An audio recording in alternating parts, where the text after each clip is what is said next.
A good Erev Shabbos, Young Israel.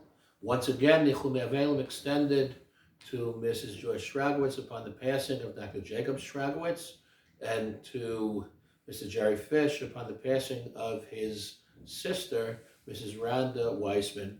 May Mrs. Stragowitz and family, Jerry and family, be comforted among the Avelei Tzim Yerushalayim. Please remember they're sitting Shiva until Wednesday morning.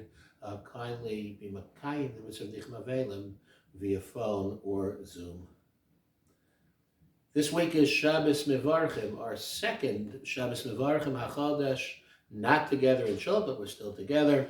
The Molad will be Wednesday evening, 10 minutes and 12 Chalakim after 10. Rosh Chodesh Iyar is Thursday and Friday. Haboim Aleinu L'Tova.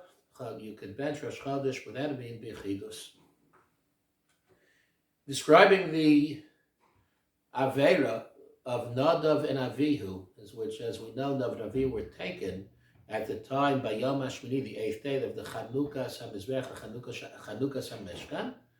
So different opinions in Chazal. Either they paskin, they were Mar Halacha b'fnei Rabbim, they paskin in the presence of Moshe and Aaron, or maybe they decided not to get married when they had opportunities. But it all comes down to the pasuk, Vayakrivu Eish Zara, Asher Lo Tziva Osam. They offered a flame as they lit them, they ignited the Mizbeach, and in a way that was not commanded. They were waiting for the Eish to come down. Then they figured that maybe Hashem needs help. Lots of explanations. But ultimately, whatever the cheshbon, whatever the calculations may have been, at the end, what they did was not ordained or mandated by the Ribbon Shalom, and that's something that's difficult for us to understand. We think we're very smart, but at the end, ki lo machshavosai machshavosechem, what we consider to be intelligent and proper and fair is not necessarily what HaKadosh Baruch Hu does. We find that in Adas Korach, there were 250 Mibnei Yisrael that decided to team up with Korach and On Ben Feles, etc. The Nitziv explains that these 250 had intentions that were pure, they were L'Shem Shamayim. Their intentions were to bring the Ketores, to bring the incense, and by doing so to come closer to Hashem.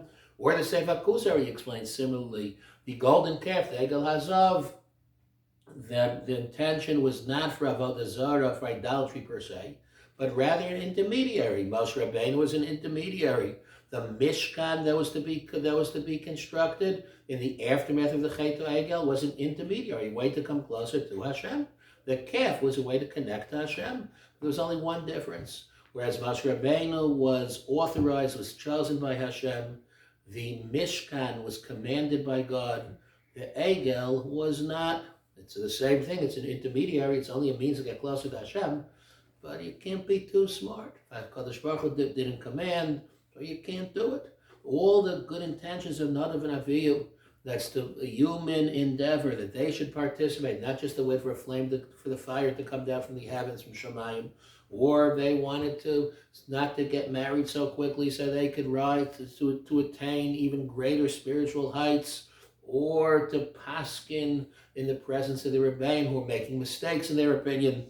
Whatever the kavanas were, at the end, the intentions may have been positive, but HaKadosh Baruch Hu has a different way of thinking, has a different thought process that's beyond the comprehension of human beings.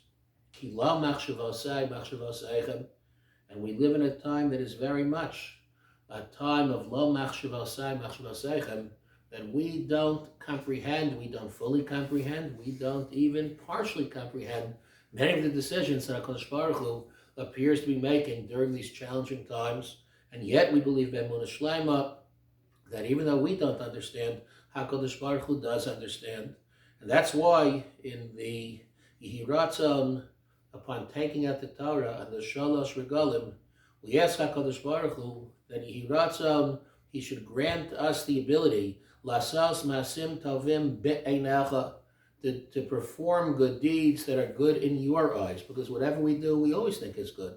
That's called derech ish yashar be'einav. Whatever a person does, he always thinks is right. Says Shlomo Melech in Mishlei. We ask HaKadosh Baruch Hu to do what's right in His eyes, because ki lo machshavosai machshavosaychem. HaKadosh Baruch Hu doesn't always look at things the way that we do, and our goal is to do what He considers to be right, not what we consider to be right.